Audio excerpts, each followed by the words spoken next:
Si Kung Fu Panda, ano pangalan ko? Si May May.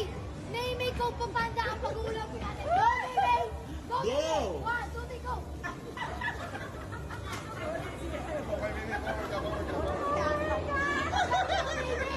Picture tayo na ka! Ay, magpapicture natin! Ay, napakala ko na Amy!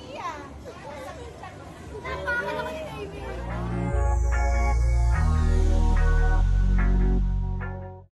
Napakasaya nga ni Judy Ann Santos at Gladys Reyes. Nagkita nga sila sa birthday ni Luna dahil inimbitahan nga ni Judy Ann Santos ang kanyang BFF na si Gladys Reyes.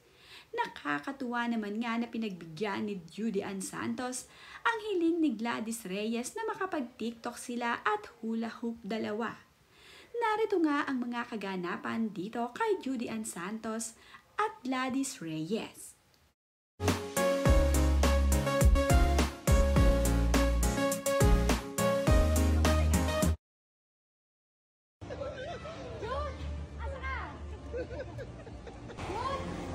Asa ka na? Mara, asan ka? Good, asa ka na?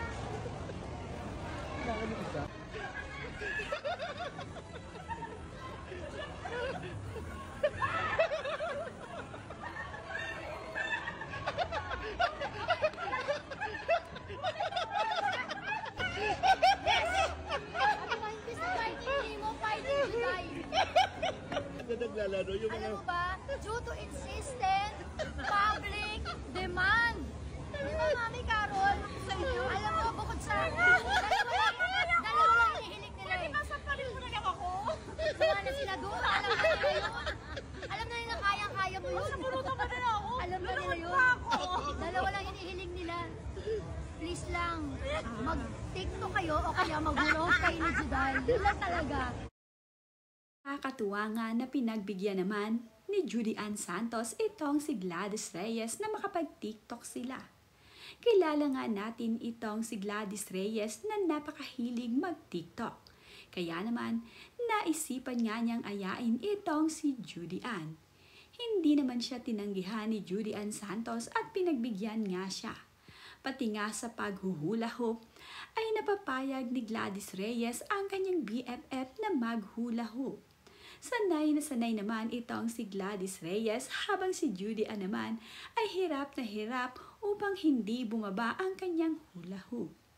Si Gladys Reyes nga ang nanalo sa kanilang ginawa.